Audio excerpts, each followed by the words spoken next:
Hi loves, welcome back to a new episode of the Female Strife podcast. Today we will talk about masculine and feminine communication. What's the difference? Why do we have so many misunderstandings? And how you can navigate through your communication style to get your needs being met and to get where you want to go and to solve whatever is at hand. Now, if we think about masculine communication, we tend to think that men have more of that masculine communication, which is true. Men embody more the masculine communication, where it's more intrinsic for them. The truth is that men as well as women can have masculine as well as feminine communication. However, we tend to embody more the communication style that is basically innate in our nature. And I see it really often with my clients, with people that I'm speaking to, that women, we feel sometimes we cannot get through to a man. Sometimes we talk to them, they shut down. Sometimes we feel like they cannot empathize with us. We just try to bring the message across, and we try and we try and we try, but you feel like you hit a wall. And this ultimately leads to the fact that there gonna be a lot of misunderstanding in your relationship, and it also affects the dynamic of how you interact with other people, your self-esteem, and both of you lack the appreciation for each other's communication style. Now, to get back to that, we need to understand why there is even a problem of understanding the difference between masculine and feminine communication. Now imagine Samantha is telling James, well, I feel like you don't really love me. You don't tell me that you love me enough. You don't show it.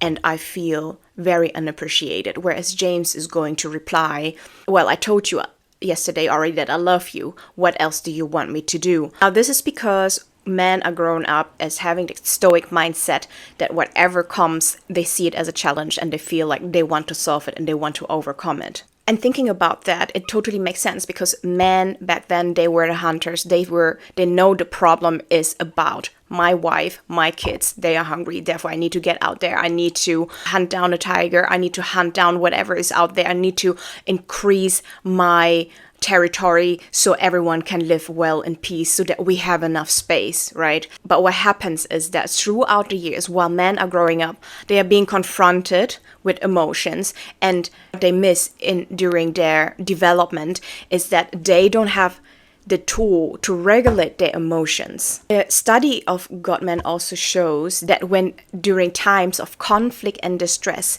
men are showing a much faster heartbeat than their wives.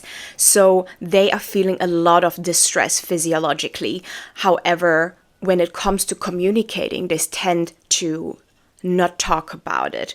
And this is how the conflict between female and male communication comes into play, because we as women, we have been taught that whatever we feel, we need to connect within our emotions. We need to share. We need to show and display the emotions as we have. And there is nothing wrong about that.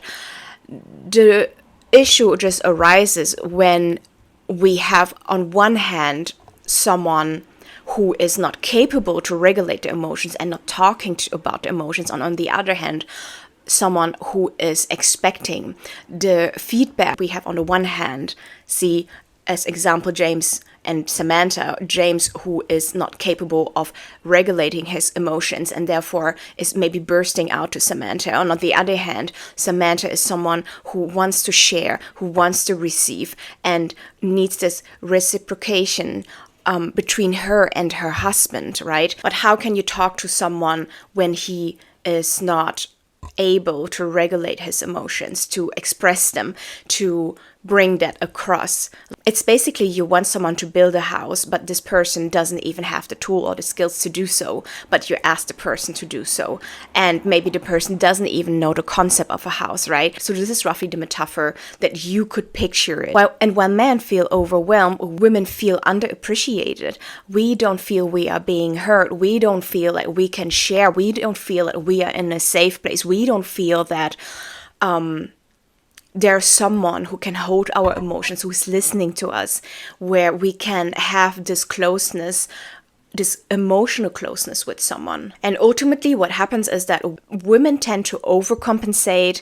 So in order for them just being heard, for men to realizing their value, and men tend to undershare. Now, what is masculine communication even? Masculine communication is the transmission of information, and it is based off two general strategies. So the first one is that we want to emphasize the semantic content in the communication. And this is why the definition and the words of choice is so important in masculine communication. So that's why you sometimes see when you talk to your partner, when you talk to a man, and if you choose an improper word, that can already lead to a lot of misunderstandings. It's like, for example, when you tell your partner, oh, you never care how I feel. Now, what he focuses on is that the never part, right? So he's probably thinking, so what about yesterday? What about me bringing you out to have dinner? So when you say those things, you need to be very, very specific. It's not about you not communicating, but being specific of why you feel the way you feel. So the second part of male communication is that you eliminate the emotional component out of the transmission. And the goal for the masculine communication is just to convey the information as it is. Literally. And therefore, when men, they are communicating, they often show less emotions. So if someone is telling you as a man, you are important to me and I love you, and maybe he says in a very stoic way, for him, it means already a lot. In masculine communication, we know that the speaker has been heard if the listener can summarize the essential information that has been intended in the message. Now let's have a look into feminine communication. Feminine communication is entirely the opposite. For us, the most important thing is that we transmit the emotions instead of the informations. It's about how do I feel subjectively about it, and how do you feel about how I feel about it. So the word of choice that feminine communication is using is much less important, but rather the words are containing the emotions that we intend to convey. So again, back to Samantha and James. When Samantha said, do you still love me? You haven't said it today. And when James said, of course I do, I told you yesterday. What Samantha wants to imply is not about that James needs to tell her how much he loves her, but by just showing the gestures, maybe it's about giving her a hug, giving her a kiss, being close to her, and it's about the energy that you are conveying as a man to a woman. Because what James might think is, why does she need constant reassurance, right? Feel overwhelmed, feel repetitive about what I'm doing, about what I'm saying. And this is because in feminine communication, words are not primarily used as in to communicate, but rather as containers for this emotional energy that we are feeling. Now, in feminine communication, we know that the speaker has been heard. The speaker felt she has been heard when the listener ends up with resonating with the same emotional energy. So it can be tuning your voice, it can be expressing the same body language, so many things you can emphasize on just to make sure that the person knows that you are listening. It can be also just nodding your head and getting closely to the person and paying attention to what they're saying. How can we convey this in effective communication? Now, men speak 7,000 words, whereas we women, we speak 20,000 words. As a woman, again, as we have said before, we have much better access to our emotions. Now, of course, some of them, they are hormonal, some of them we have learned through our environment, and some of them is just also based on evolution. If you think about it, like, as a woman, you are a gatherer. So when your man is going out there trying to hunt for the food, you are sitting at home, you're gathering all the things, you sort out whatever needs to be sorted out, you're taking care of your kids. And meanwhile, you also need to watch out, since your man is not home, you need to watch out if there is a predator around the corner. Now, this is all because you want to survive, right? And this is why as females, we have more diffuse awareness. We can jump from one topic to another. We can feel one emotion that leads to another. Whereas for men, they have one focus, and it's about hunting the food for the family. Because if a man is not focused as a hunter, he might also miss the chance of bringing the food home, and therefore you barely have any chance to survive. So whatever we do in our Communication style. This is all based on how we try to survive back in the days. It's like, for example, when Samantha is saying to James, I've been thinking about our future. What do you think about buying a house? But what about maybe you should try also to get along with my parents? And what about our holiday that we still have to plan? But what about we should get married first? But where do you see your career going in the next few years? Like, I want to make sure we are on the same page. Now, you see, there's so many information, so many questions, and James is like having thousands of tabs open that he cannot tackle everything at once. So what James is probably doing is that he's trying to summarize whatever Samantha is saying. Okay, you've been talking about house, you've been talking about trips, you've been talking about kids. What do you want to talk about? And Samantha might say, I want to talk about all of it. Now, what James might reply is that, well, let's talk about the house first, and let's discuss the rest later.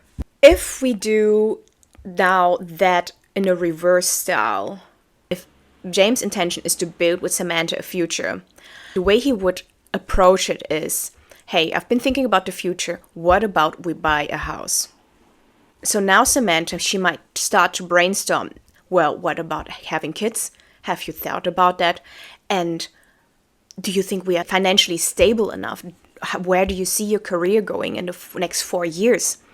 So her mind, she has now from one single topic, 10 tabs, 10 topics open that she wants to discuss to realize that one big goal, right? This is how our minds are going. So ultimately, if you want to have effective communication between you and your partner, that you unify your masculine and your feminine communication style. When you have a problem and you want to share that with your partner, then you need to categorize all of your emotions, because problems, they arise from emotions. You categorize your emotions into bubbles. Now, bubble 1 might be my boss was attacking me this morning in our morning huddle. Bubble 2, the kids had some troubles at school. Now I need to talk to the teacher. Bubble 3. Now your parents, they want you to visit you more often, which makes you feeling frustrated. Now put all the topics into bubbles instead of having that burst of emotions and sharing everything at once, because that can be sometimes a bit too much. And again, the goal is about you sharing and not suppressing. So you need to let your partner know what you have in your mind, and you're trying to make the person understand in the best way that you can convey the message, and strategize it in the bubbles in order to make him understand you better. When you have the bubbles, let's say you talk now about this morning huddle that you had with your boss and he just basically bashing on you. You can tackle that topic first, and then you can explain all the details around. And sometimes, man, they want to come to a solution, and sometimes it triggers our emotions. But what you need to say before you start this conversation is that, hey, babe, I just want you to listen to me. I don't need a solution, but I just need to vent. I just need to let out my emotions. I just need someone who is there and being present for whatever is coming up right now, okay? Now, if your partner truly cherishes you, if your partner truly wants you to feel that he is there for you, he will listen to you. And most probably, he will listen to the full extent, and he will summarize everything within a few words, and making sure that you are being heard, and making sure that he perceives the emotions and understands your emotions from where you are coming from. And so you, on the other hand, you don't have to process that all of it by your own. You have someone who can give you that safety. Now, you also need to understand, when you communicate to a man and when you jump from one topic to another, he needs some transition time, right? So the time, the space that you give him is when you are categorizing all of the topics into each of their category. Work, kids, family. I mean, it's just the same as when, like, for example, your partner is coming to you, trying to solve a problem, but you are in a rush and you feel you need to be somewhere on time. Then again, someone is talking with you about an issue where you don't feel grounded enough to talk about, where you feel already in your head that you have a lot to deal with and you just cannot handle that issue at the time. So men need time to transition, and women need time to zone out, to be more grounded. Women feel the most in their femininity when they are not being rushed, when they know they can take everything in their own speed. So there are some common mistakes that you can do as a woman when you talk to a man, especially when you have asked him a question. Sometimes men, they take a lot of time, even way longer, to answer a specific question because they want you to get the full understanding of the context of why they came to the conclusion as they came to the conclusion, okay? So what we women sometimes tend to do is that we interrupt. And sometimes we feel like, okay, this is not reciprocal. And we tend to maybe think this is a one-way communication, one-way conversation. So what we do is that we interrupt. And the thing is that whenever we interrupt, we are interrupting a man who will then take more time to answer your question. Because we tend to jump from one topic to another, but men like to stick on one topic. Another part is that we tend to complain. We tend to show our emotions as they are, as raw as they are. When we feel frustrated, we might just complain and we just vent to our partner. Now, when you complain, maybe you want to complain about your work, you want to complain about the situations you're living in, you want to complain about the people that you are with, maybe your common friends. Bear in mind that whatever you are complaining about, your man is registering it and he wants to find a solution for it. So understand, first of all, your issue and what do you want to get out of this conversation? How can you contribute to your level of happiness? Can he do something? And if yes, what is that you want him to do? And then you can just say, hey, listen, this is the problem that I have at hand. This is where I want to go, where I see myself. So this is A and this is B. And this is how you can help me to get there. And of course, sometimes the problems, they just are concerning you. Then you can also announce it ahead. Hey, I just really want a listening ear. I don't need you to give me a solution right now. And it has nothing to do with you. It has only something to do with me. And I just need emotional support at this point in time. Now, how do we start this conversation? You can say something like, hey, I just wanted to tell you how I feel. I just wanted to share with you my emotions. I feel today a bit sad. I feel today disappointed about a certain thing. Do you think there's something that you can help me to feel more comfortable with? Now you say that instead of portraying your anger. Let's say your friend told you she had a bad experience with her husband and maybe he was cheating, maybe he did something that is ethically totally wrong. Now you go back to your husband, or you go back to your partner and you're telling him all of those negativities, and then you're telling him that all men are the same. Now think about that. How would you feel if your partner is going to you and telling you, well, you all women are the same, you all just like in one pot, and considering that you are a woman yourself, right? So understand, what is your objective here? How can his male brain come up with a solution to make you feel better about what you are experiencing, about what you are feeling? And you see, this is like a totally different conversation when you are coming from a stance of, hey, I have encountered this conversation today with my friend and it made me feel a little bit insecure. It made me feel sad because I see that after so many years that they have been married, he still had the guts to cheat on her. He still had the guts to chase another woman. And I know that I can trust you, but it also gives me the perspective that a lot of things can be so unpredictable, even though they seem to be so perfect from the outside. Now, you share your insecurities in that point, at that time with your partner, and you try to make him understand where you're coming from. And this is a totally different way of communicating your emotions. Now, if he is not responding well to whatever you've been saying, the way you have communicated to him, then ask, what do you want out of this marriage? What do you want out of this partnership with him? If he cannot emotionally satisfy you, then how else can he cover the needs that you're having? So seriously ask yourself that question, because I know some people, they don't need like this emotional support as much. I just know the majority of women do, but I know there must be some women out there who just maybe need the financial support, who just are looking for other needs that they want to have covered. But if you are here on my channel, if you are here on this podcast, I'm pretty sure that you want to have your emotional needs covered, that you also feel supported by your partner so you can thrive in your feminine energy, in the way you feel safe in your body. Now, before you think about of not speaking up, of not sharing what you feel, understand that if there is danger in speaking, there is also danger in not speaking. Because the truth is that avoiding a conflict is not a safer choice. It's just a quieter choice that you're gonna take. So always understand that you need to share, but it's just a matter of how you share it. That's where we are more in our feminine energy. That's where we can get the most out of what we have between us and our partner, between us and our husband in our marriage, so they can help us to feel better, to do better, and vice versa. So it's all about that you are not being that person who barks but doesn't bite, but you are soft to your partner. You're soft to him while you're holding a stick in your hand that he doesn't see. And if he doesn't want to commit to you and doesn't want to understand where you're coming from, then understand that it has nothing to do with you. It has something to do with him.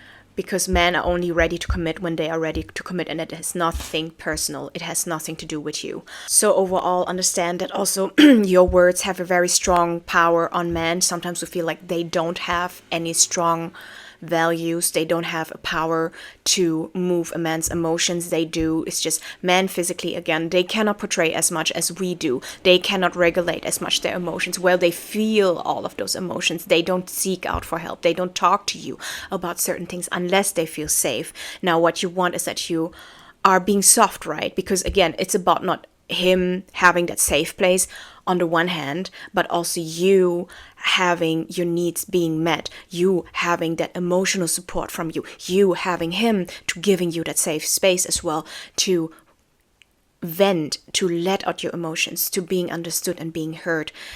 And when that happens, when you are in this synergy, then you are thriving in your marriage, and you're thriving in the relationship that you're having together. Now, when he wants to jump quickly to a solution, understand that this is how his male brain works. Now, what do you want to tell him so he understands the problem that is at hand, right? So summarize to him where you want to go, where you're standing at the moment, and how he can help you to get there. So my religion, we say it's not lawful to lie except in 3 cases. What are these 3 cases? Something you as a spouse tell your partner to please them, to lie during war, and to lie in order to bring peace in your environment. Now choose wisely what you say, choose wisely how you dealing with it, and just operate from a groundedness.